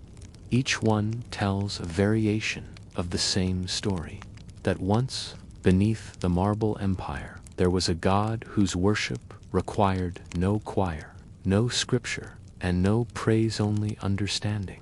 In some ways, the fate of Mithras mirrors the Roman Empire itself. Rising from local origins, expanded through disciplined systems, enduring across borders, and finally, undone, not by force, but by transformation. The Christianization of Rome did not destroy Mithraism outright. It simply made it irrelevant. A religion of secrecy could not compete with a church built on proclamation. A myth acted in shadow could not stand against a gospel sung in open air. But the bones of the cult endured. Some scholars trace echoes of Mithraic ritual into Christian practice, not as direct theft, but as cultural osmosis. The Eucharist bears resemblance to Mithras and Saul's sacred meal, early Christian iconography of shepherds, banquets, and cosmic light may have drawn from common visual languages used across late antiquity. Still, the most enduring legacy may not be in religion, but in the human desire to preserve mystery. As modernity turned toward science and rationalism, the Mithras cult offered a reminder that not all truths can nor should be explained, that some beliefs exist not to be broadcast, but to be lived. And so, in academic circles and spiritual studies alike, Mithras continues to be debated, deciphered, and dreamed. Today, dozens of Mithraea have been uncovered, each a faint heartbeat from a forgotten age. In Rome, in London, in Carthage, in Hungary, they rest beneath modern streets, silent but persistent. Visitors stand before the Tauroctony and wonder, what did it mean? What did the scorpion signify? Why did Mithras look away as he killed? We will never know the full answers, but perhaps that is the point. Mithraism was never meant to be understood from the outside. Its truths were embodied, not articulated. Its gods lived not in heaven, but in symbol. The cult of Mithras reminds us that history is not just what we know, but what we've lost. That beneath every empire lies another story, whispered, hidden, passed hand to hand. And as you rest now, drifting away from the noise of the world, remember this: even in the deepest silence, meaning can live. Even in forgotten stone, faith endures. And even in the cold ruins of time, the human longing for connection, order, and transcendence still glows like a hidden flame tended in the dark. In the cool hush of early afternoon, for the Roman baths were not a morning affair. The streets of the city gradually thickened with purposeful steps. Merchants returned from the forum. Scribes laid down their styluses, and even some senators began to peel themselves away from the day's debates. Their destination, the Thermae, vast public bath complexes, humming with life, heat, and conversation. To understand the Roman baths, one must set aside modern associations with cleanliness alone. These were not perfunctory visits for hygiene. For many Romans, the baths formed the core of a daily ritual, equal parts grooming, recreation, networking, and even therapy. It was a pause from the day's demands, a moment to cleanse not only the body but the social spirit. As bathers approached, they passed beneath grand arches carved with Latin inscriptions, often bearing the names of emperors or benefactors who had funded their construction. A subtle smell of warm stone, rising steam, and faint perfumed oil lingered in the air, drifting from vents or half-open windows. Slaves and servants clustered nearby, some waiting to enter, others tasked with errands while their masters bathed. Inside the apoditerium, the main changing room, a cool stillness reigned. These rooms varied in design, from modest stone chambers in smaller neighborhoods to elaborately vaulted halls in the grand imperial complexes. The floor was often laid with patterned tiles or even detailed mosaics, their depictions ranging from sea creatures to mythological heroes.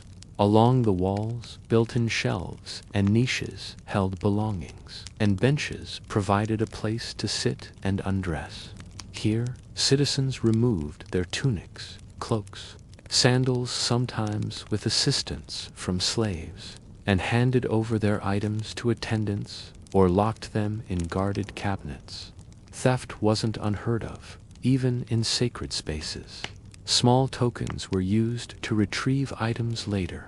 The soundscape was subdued. The shuffle of cloth, the clink of metal strigils or oil flasks, the low murmur of conversation in Latin or Greek. Yet this space was more than a locker room. It was the first stage of transformation. To strip away the garments of public life was to temporarily unburden oneself of identity, rank, and duty. Whether senator or baker, retired soldier or young scribe, all who entered passed through this same threshold. The architecture itself reinforced this idea, a deliberate transition from the outside world to something ritualistic and deeply Roman. One might pause in the apoditerium, exchanging greetings or subtle nods. Names were remembered here, absences noted. The regular bathers knew one another by sight, if not by name. In this slow drift of humanity, one felt the pulse of the city, its rhythms, habits, and relationships, all subtly at play before a single drop of water had touched the skin. After the outer layers were removed, the bather stepped into warmth. The tepidarium was the heart of the transition, a moderately heated room designed not only for comfort but for a Here, the temperature was gently elevated, enough to coax the pores open and soothe the body, but not yet the full blast of the caldarium. The walls were often lined with polished marble or richly decorated plaster, sometimes painted in deep reds, terracottas, or faded blues. In wealthier bathhouses, gold leaf or frescoes adorned the ceiling. Neptune riding dolphins, sea nymphs scattering shells, Bacchus with his vines, light filtered in carefully, sometimes through translucent alabaster panes or high clerestory windows. It glowed on the wet stone, caught the gleam of oiled limbs, and shimmered in puddles that cooled on the floor. A quiet humidity clung to everything. Conversation was hushed here, neither fully relaxed nor fully alert, just on the edge of release. This chamber also marked the beginning of purification. Romans did not use soap. Instead, they anointed their bodies with oil, sometimes plain olive, sometimes mixed with fragrances like myrrh, saffron, or cinnamon. The oil was massaged into the skin and then scraped away using the strigil, a curved metal blade that removed dirt, sweat, and dead skin in smooth strokes. The act could be performed by an attendant, often a personal slave, or by a hired servant of the bath. Sometimes it was done in pairs, a kind of mutual favor between friends or colleagues. The process was both practical and symbolic. There was satisfaction in the scraping, in seeing the grime of the day removed, as though shedding layers of weariness or worry. In this slow ritual, time seemed to stretch and soften. One might recline on a stone bench, breathe deeply, let the oils warm against their skin. The scent was pleasant, if pungent, earthy, and floral, heavy with centuries of use. Some bathers came only for the tepidarium, avoiding the hotter chambers altogether. For the elderly, or those with delicate constitutions, this room provided a gentler version of the experience. And there was talk, always talk, murmured business arrangements, gossip about the forum, speculation on imperial appointments. The bathhouse was as much a political arena as any Senate chamber. Only here, power was exercised with subtler tools. A nod, a quiet aside, a well-placed compliment. As the body relaxed, so did the boundaries between individuals, freed from togas, badges of office, or the stiff etiquette of formal Rome. Men became more pliable, more open to persuasion, ideas, or reflection. The heat helped. The ritual helped.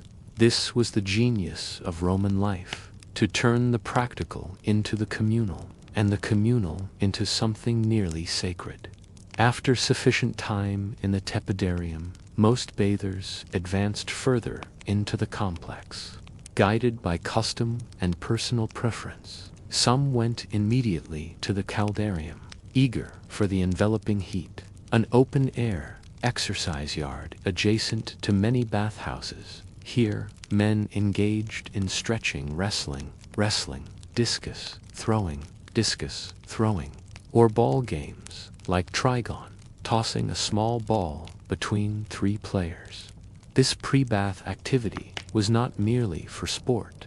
It invigorated the muscles, opened the pores, and prepared the body to fully sweat out its impurities. The sounds of the palestra echoed across sunlit stone, the thud of sandals, the rhythmic slap of leather balls, the sharp breaths of exertion. Trainers barked gentle corrections. Slaves fetched water. Even in leisure, there was a Roman discipline to it. Returning inside, Bathers might briefly pause again in the tepidarium to cool down before entering the caldarium. Some sipped water, brought in by servants in simple earthen jugs. Others exchanged a few last words before vanishing into the haze beyond. The design of the baths, their spatial choreography, was deliberate. It mimicked the flow of a ritual: entry, purification, intensity, release. The transitions were gradual, like movements in a symphony. The echoes changed with each room, from the high, reverent quiet of the apoditerium to the murmuring warmth of the tepidarium, and soon into the roar of steam and stone in the caldarium. It is here that we now follow them, into the hottest chamber of all. Crossing into the caldarium was like stepping into another element entirely. The transition was immediate, a sudden embrace of heat and moisture that wrapped itself around the skin like a cloak. Visibility dimmed. The air was thick, charged with steam rising from sunken basins of boiling water. Even the stone beneath one's feet radiated warmth, slowly accumulated from fires that burned ceaselessly beneath the complex through the hypocaust system. An ingenious Roman innovation that circulated hot air beneath the floors and into hollow walls, creating the constant temperature needed for such chambers. The caldarium was the hottest room in the entire bathhouse. The very air shimmered. Walls dripped with condensation. Conversation dropped to murmurs or ceased altogether, not out of reverence, but because exertion came easily in the heavy heat. Every breath was labored, slow, filtered through vapor. This wasn't discomfort, though; it was cleansing. The kind that reached deep into the joints and sinews, coaxing out stiffness, fatigue, and tension. Stone benches lined the walls, warm to the touch. Some bathers reclined, their limbs languid from the heat, eyes half closed. Others stood by the labrum, a large circular basin of cold water, often placed near the entrance, used to splash the face or chest and regulate the rising temperature of the body. Even in luxury, moderation was prized. Too much heat without balance could lead to faintness or worse. Central to the room was the alveus, a long, rectangular hot water pool, sometimes raised, sometimes sunken. The water, shimmering and softly rippling, invited slow immersion. Men entered it with care, their bodies gleaming from the oils applied earlier, their movements deliberate. Slaves might assist them in climbing down into the steaming depths, handing towels or massaging shoulders before and after. Despite the haze, the room was not dim. Light entered through carefully placed high windows or narrow slits, catching the vapor and transforming it into gold-dusted beams that drifted through the mist. On walls and ceilings, frescoes of water deities, dolphins, and nymphs blurred slightly behind condensation, a painted world just out of reach. Here, time slowed, muscles softened. The body, made malleable by heat, released its tensions with surprising ease. But this was no passive experience. Beneath the surface, another dynamic played out: the social performance of the Roman elite. While the caldarium was a chamber of purification, it was equally a theater of subtle power. The proximity of naked bodies did not erase status, rather, it transformed it into a more nuanced game. Positioning mattered. To sit too near the door, where heat was weakest, suggested physical weakness or disinterest. To brave the hottest corners of the pool was to project fortitude. Who one sat beside could suggest allegiance, friendship, or ambition. Whispers in the haze could form the beginnings of business arrangements, or the first hints of treachery. Men of importance rarely came alone. They were attended by slaves who stood silently against the walls, ready with towels, oils, or wine diluted with cold water. Some carried scrolls, readings for leisure, or letters to be dictated after the bath. Even here, a senator might murmur a speech fragment or consult a trusted aide. The baths were one of Rome's most informal, yet essential sites of diplomacy. The presence of others was both tolerated and assessed. A freedman might catch the eye of a wealthy patron by sharing a jest or insight during a lull in conversation. A military officer might trade war stories with a magistrate in the same pool, their titles forgotten briefly, only to be remembered and leveraged later.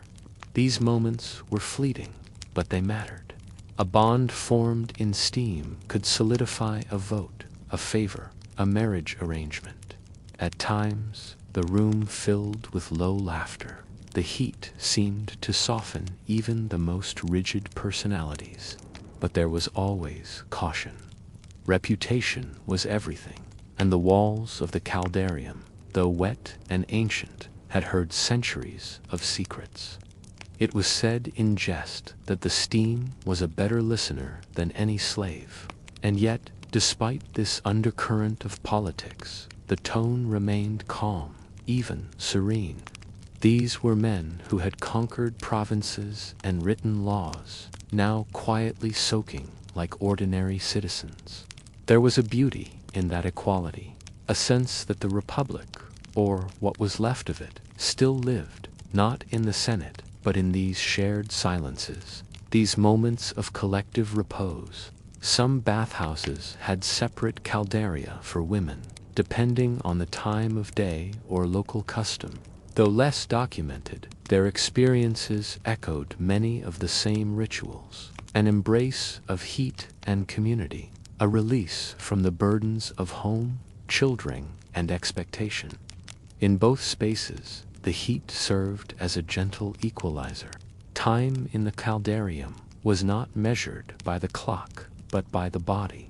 At first, the heat soothed, then it pressed, and eventually it warmed. Experienced bathers knew the signs: a sudden heaviness behind the eyes, a tremor in the limbs, a tightening of the breath. When this came, it was time to retreat. One did not linger too long, no matter how sweet the conversation or how warm the company. Some refreshed themselves with a final splash from the labrum, letting cold water run over the wrists and temples, a reminder of the world beyond the steam. Others left slowly, towels drawn across their shoulders, their skin flushed, their expressions distant. Emerging from the caldarium was like being reborn. The air outside seemed sharper, the body lighter, as if some burden had been left behind in the mist. For those who endured longest, there was a sense of pride. The caldarium tested the body, yes, but it also reaffirmed its strength. For soldiers on leave, it mimicked the endurance of campaign life. For politicians, it echoed the pressure of public duty. The chamber asked nothing and gave everything: pain, release, clarity. As each bather exited, the sound of dripping water followed them into the next space. The transition was never abrupt. Often, a return to the tepidarium, or even a moment in a shaded corridor, allowed the body to regulate. And then, depending on preference, the final step awaited: the cold plunge of the frigidarium. But the heat lingered, not only on the skin, but in the joints, the breath, and the memories of quiet exchanges made between ripples. This was not merely sweat and steam. This was Rome's other senate, conducted without togas or titles, presided over by fire and water. Exiting the caldarium was not done lightly. The heat had coiled into every tendon and hollow of the body, loosening joints, clouding thought, softening will. Stepping beyond its mist was like leaving a womb of vapor, the skin flushed and vulnerable, the breath slow and shallow. Few rushed. Most paused in the tepidarium or a corridor, giving the body time to realign with cooler air before daring to face the final chamber of the ritual. The frigidarium, in contrast to what had come before, was not indulgent. It was a place of shock, brisk, pure, bracing. As one crossed the threshold, the change was immediate. The heavy scent of oil and sweat gave way to stone and mineral. No steam clung to the air. The walls, often faced in smooth white marble or pale limestone, glistened only with the faintest traces of condensation. There was no haze here. Everything was visible: the rippling pool, the dripping bodies, the quiet composure. Unlike the caldarium, the frigidarium was often a single large chamber centered around a cold plunge pool, the natatio. The water in this pool was drawn from cisterns or aqueduct-fed basins, often shaded throughout the day to preserve its chill. There were no heating systems beneath this floor. The tiles felt cool, sometimes startlingly so, beneath bare feet, and the surface of the pool itself shimmered with a kind of cold clarity that seemed untouched by time. The act of entering was both physical and mental. One could not glide in absent-mindedly. It took resolve. For some, it was a ritual of courage, easing in by degrees, with slow steps, teeth gritted slightly, skin tightening with each inch. Others, hardened by years of practice or driven by pride, would dive straight in, a clean arc through the air, and a plunge that exploded into sound and ripples, breaking the chamber's quiet. The moment of immersion was unforgettable. The cold struck with startling precision, a sudden contraction of skin, a clutching at the lungs, a reflexive gasp. It was not pain, but it bordered on it. Muscles drew inward, pores snapped shut, blood retreated from the surface, the body's warmth cradled deep in its core, and then calm. Once submerged, the cold ceased to bite. It simply was. The body stilled, the senses sharpened. Thought became singular, not scattered, not rushed, but pointed, in those moments beneath the surface. Many described feeling something rare, a kind of mental silence, stripped of ambition or speech, only presence. And so, for just a few minutes, the bather lingered in that silence, afloat or seated on the basin's marble edge, limbs draped in crystalline water. There were no crowds here, no laughter, no negotiation or posturing, only breath, stone, and water. The triumvirate of Roman stillness. The frigidarium was not made for conversation. Where the tepidarium and caldarium invited social exchange, this final space discouraged it by design. The temperature dulled the urge for speech.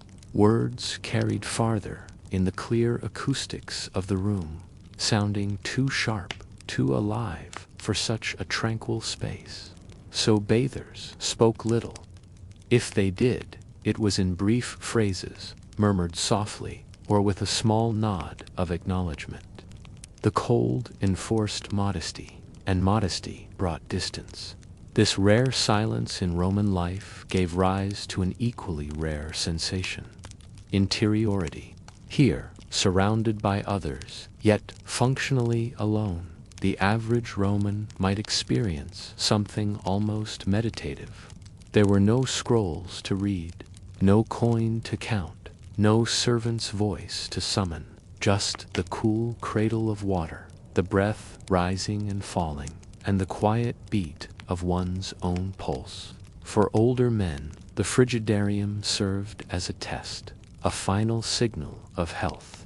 To tolerate the plunge and emerge composed was proof of the body's resilience. For the young, it was a right to prove bravery before others. For the ill or injured, it could be either therapy or torment, depending on the nature of the ailment. Some physicians recommended cold plunges for fevers, swelling, or melancholia, while others warned against their dangers.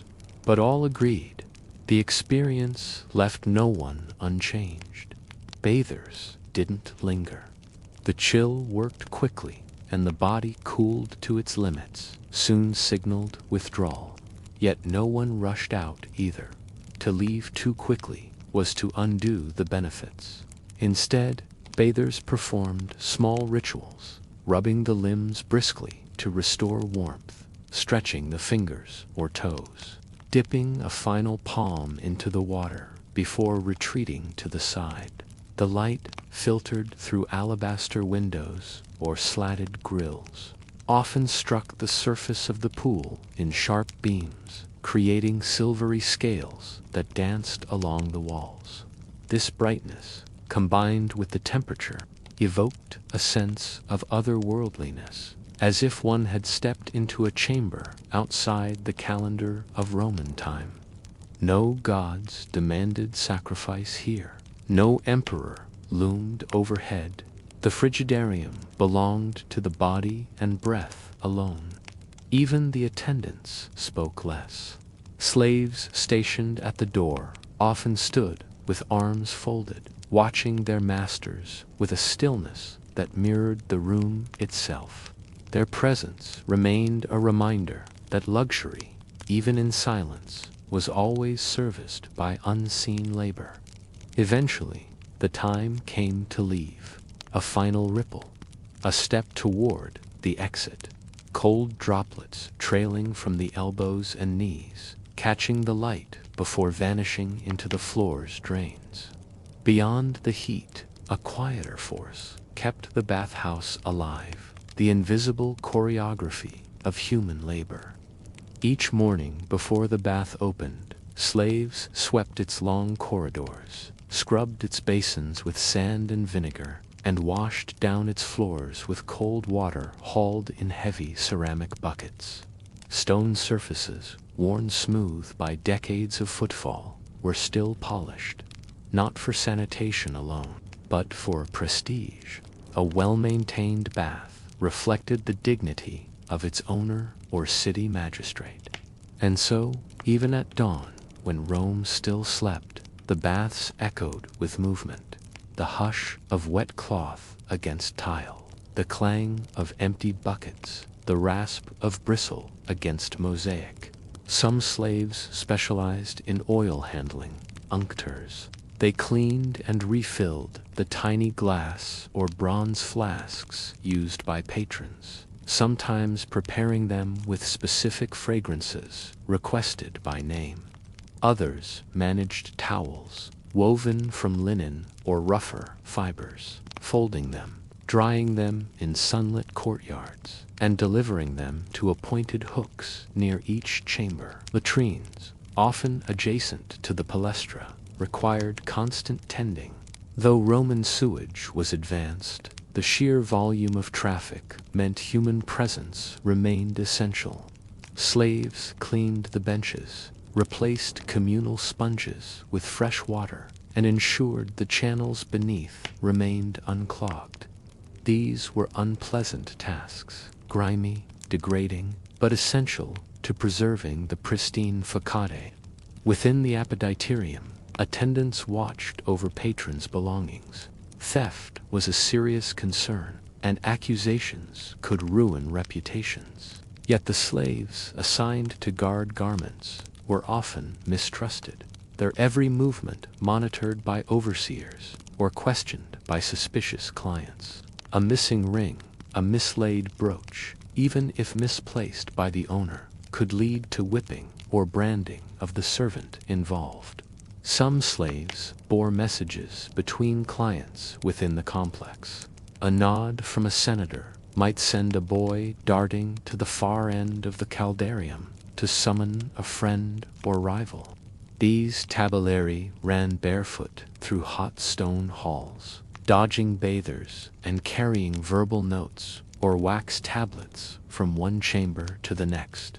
They were quick, silent, and invisible. And then there were the personal slaves, the shadows of Rome's elite. These men, women, and boys attended their masters throughout the bath ritual, removing sandals, scraping oil, massaging sore muscles, fetching fresh water, even bathing themselves if the master required a demonstration of temperature or technique. They moved without protest, their faces unreadable, their hands precise. No command could be refused. Their presence was expected, not acknowledged. Their absence unthinkable. They lived among the beauty of the baths, but not within it. Perhaps the greatest unseen labor in any Roman bathhouse was not even human. It was systemic. The structure itself, to create such a complex, with rooms of staggered heat, clean water flowing in and out, and seamless transitions between chambers, required immense planning, construction, and maintenance. Engineers, architects, and slaves worked for years to complete a single bath. Aqueducts had to be built or diverted, foundations laid in marshy or hilly ground. Enormous quantities of lead piping, called fistulae, were installed beneath the city, branching like veins from the heart of the aqueduct into the limbs of the baths. These pipes channeled fresh water into every chamber, into cold pools, rinsing stations, fountains, and sometimes even mist sprayers in the most elaborate teppideria. The outflow, the used, dirty water, was directed via separate channels into sewers, often flowing into rivers or buried absorption pits. If one listened carefully in the quieter rooms, the low murmur of this living water system could sometimes be heard beneath the walls, behind the columns, whispering like a river beneath the stone. The management of this system was a full-time endeavor. The curators aquarum, Rome's water officials, monitored usage, flow rates, and pipe integrity. Any leak could flood chambers, destroy mosaics, or halt operations entirely. Skilled laborers, often enslaved specialists, repaired cracks, cleared clogs, and replaced aging sections of pipe, all while remaining hidden from view. Likewise, the very decoration of the bathhouse came from hidden hands. The mosaics underfoot, depicting tritons, dolphins, or mythic battles, were laid pebble by skilled artisans, many of them enslaved Greeks. The statues in niches, admired casually by citizens in repose, were carved by men whose names would never be recorded. Their genius absorbed into Rome's anonymous grandeur. And then there was the sound. Even that, the orchestration of echo, of warmth, of hush, was designed. Ceilings were curved, not only for strength, but for acoustic balance. Archways were spaced to prevent overcrowding and maximize airflow. Light was angled to reflect off marble and pool water with pleasing regularity. All this experienced by the average Roman as mere background. A beautiful setting was in truth the product of hundreds, sometimes thousands, of hidden lives. The bathhouse, in its serenity and splendor, was the empire in miniature, an elite surface sustained by quiet, relentless effort below. The citizen floated in the warm waters of civilization, but the current that held him aloft came from deeper, darker places. As the Roman sun lowered behind domes and dusty rooftops, its final amber rays cast long shadows across the paving stones of the Thermae. Though many citizens had already come and gone, refreshed, re-robed, and swept back into the rhythms of civic life, the bathhouses did not sleep, they softened. Twilight brought with it a change in mood. the clamor faded, the energy shifted. What had been a place of motion and ritual now became, for some, a refuge, for others, an escape. There were no crowds now, only lingerers, those without pressing duties, or those who chose to delay them. The great marble chambers, still warm from the day's labor, held the heat like memory. Pools shimmered beneath flickering oil lamps suspended from bronze arms. Mosaics once vibrant in sunlight faded into shadows and half-light, their patterns and creatures dissolving into suggestion. This was the hour of subtle things, of solitude for some and for others. Secrecy. The formal rituals of bathing were mostly complete. The oil had been scraped, the steam inhaled, the cold endured, and yet people remained. They wandered the edges of the tepidarium, lounging like cats in the residual warmth. A few dipped again into the pools, not out of need, but desire. Repetition was part of the luxury. It was no longer about cleanliness, it was about presence. Some sat and simply listened to the slow drip of condensation, the hush of footfalls, the distant splash of someone entering water. Others reclined and gazed upward, watching the light shift across vaulted ceilings painted with fading gods. In the absence of sun, even Jupiter looked weary. Slaves moved quietly now, as if even their footsteps had been instructed to hush. They carried fresh towels, ladled water, lit lamps. In these quieter hours, their motions grew slower, less rigid.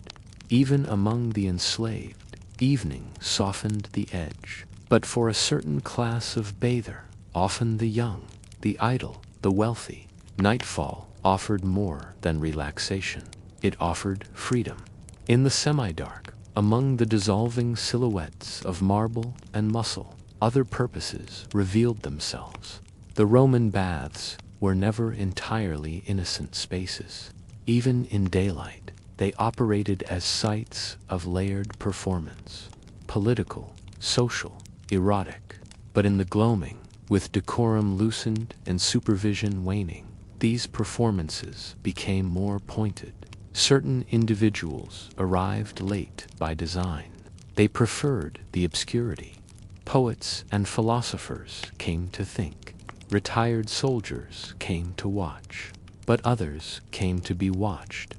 To walk the arc of the pool slowly, the wet sheen on their skin catching the glow of flame. They stood, stretched, reclined, not for themselves, but for the gaze of another. The Roman world, particularly among the elite, allowed fluid expressions of desire within accepted bounds. The bathhouse, a place where nudity and proximity were normalized, became a subtle stage for this dance. Glances were traded like coins. A lingering look across the natatio might mean nothing or everything, but always the line between public and private was carefully trodden. One could not be caught, but one could be seen, and the difference mattered. There were known places, alcoves, curtained corners, blind spots near the furnace walls, where assignations occurred. Not always illicit, but rarely discussed. Young attendants, both male and female, were sometimes pulled into roles they had no choice in. Their presence was part of the bathhouse's appeal, their silence part of its design. Among consenting patrons, flirtation often took the form of casual conversation about philosophy or poetry. A passage from Virgil might be quoted, not for its meaning, but for its tone. A compliment might hide within a criticism of another's wrestling form. Everything remained half-veiled, polite, but the intent drifted in the steam-like scent. For women, when allowed to bathe in the evening, which varied by city and decree, similar rituals played out, whispers behind veils, dances of proximity and deflection. In some cities, the sexes bathed at separate times or in divided wings. In others, wealthy couples might attend together. Regardless, the same interplay of gaze, gesture, and innuendo held court. And then, of course, there were those who profited. As the lamps grew fewer and the voices lower still, another stratum of the Roman bathhouse revealed itself, one not spoken of in polite company, yet acknowledged by all who lived in cities. Rome, with all its grandeur, was also a place of hunger, not only for food or power, but for touch, for relief, for forgetfulness, in the unmonitored corners of the bathhouse. Especially in the hours just before closing, transactions sometimes took place, not loudly, not visibly, but unmistakably. Prostitutes, male and female, were not allowed to solicit openly within most public baths. Laws existed, and when enforced, they carried penalties, but enforcement was uneven. Overseers were paid to turn blind eyes. And many bathhouses, especially those not directly funded by the state, welcomed the extra coin such encounters brought in.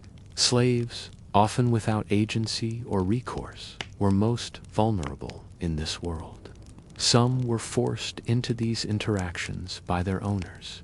Others were born into roles where their bodies were considered extensions of service, no different than a towel or a jug.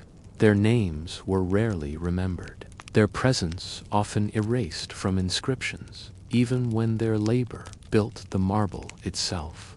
There were also bathhouse workers known as alipolari, those who plucked body hair with tweezers or rough cloths. While their task was cosmetic, their proximity and familiarity with patrons sometimes blurred boundaries. A friendly hand became a suggestive one, a compliment, a negotiation. Again, nothing spoken outright, but understood. Not all evening activity was sordid. Some bathers returned simply because they couldn't sleep, plagued by heat, by dreams, by memory. The thermi were often cooler than the crowded insulae where the poor slept several to a room. For them, the baths were a kind of sanctuary, even if they could only afford to stay for an hour. Even if the water was no longer clean, the sound of dripping water, the rhythm of breathing, the echo of distant voices offered a strange comfort, a reminder that Rome still breathed. Eventually, the overseers would give the final signal, a loud clap, a barked command. The lamps were doused one by one. The fires in the Prefernium lowered. Slaves returned to their stations, hauling ash or folding damp cloth. The last patrons, clothed once more, slipped out into the moonlit streets, their footsteps muffled by dust and darkness. And the baths, for a few hours, slept. And now, as the lamps are extinguished and the stone corridors empty, we to take our leave of the Roman baths. We've traveled through echoing chambers of warmth and silence, from the moment of arrival, beneath marble arches, to the last drifting footsteps into the starlit streets of a world long gone. We've seen not just where the Romans bathed, but how they lived, what they valued, and what they chose to hide. In our first steps, we passed through the Apoditorium where robes fell away, and with them the symbols of social rank. In those moments, the citizens of Rome entered something more than architecture. They entered a rite. The ritual of the bath was one of transformation, not only of the body, but of the self. Clothing was replaced by oil, tension by heat, isolation by community. We moved next through the tepidarium and caldarium into the heart of the bath, a sanctuary of steam and sweat, where friendships were kindled, alliances whispered, and silence allowed the body to speak its own language. Here, Amid frescoes and flickering lamplight, Rome displayed both its strength and its vulnerability. Men who governed provinces laid down their burdens beside aging merchants and young scholars. In the haze, all appeared equal, even if only for a fleeting hour. Then came the plunge. The frigidarium, cold, spare, and cleansing. More than any other room, it invited solitude. In stillness, Roman citizens met themselves anew, reborn in chilled water, wrapped in silence. No empire lasted forever, but in those few suspended minutes, something eternal stirred. The sensation of renewal, of clarity, of simply being. But just beneath this serenity lay the heartbeat of effort, the unseen labor of thousands. Fires were stoked by tired hands. Oil flasks were cleaned by calloused fingers. Towels were folded, latrines scrubbed, floors polished, all without praise or rest. The elegance above was drawn, every day, from the backs of the enslaved and the forgotten.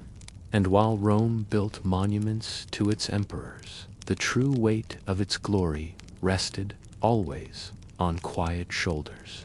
And when night fell, when the day's rituals were done, the bath did not sleep, it changed. It opened itself to another Rome, one of murmured conversation, of lingering glances, of whispered proposals. Some came to be seen, others to disappear. Shadows grew longer, and with them the truths that daylight politely ignored.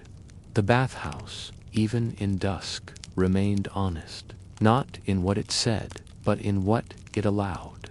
These four worlds, the arrival, the heat, the hidden, and the afterdark, were not separate. They formed a single cycle, a slow circle of immersion and emergence. The baths were never only about water, they were about presence, about rhythm, about living inside a moment fully and leaving it slightly altered. So, as you lie there now, body still and breath slowed, you carry that rhythm with you. Perhaps the room around you is quiet, the lights are dim, and in the corners of your imagination, marble arches still stand. Water trickles softly behind stone. A door opens, not loudly, but with welcome, not to cleanse, but to remind that even in an empire of power and spectacle, it was the ordinary rituals, the warmth, the silence, the care that shaped the soul. Sleep well, traveler of time, and may you find your own stillness wherever your journey leads next.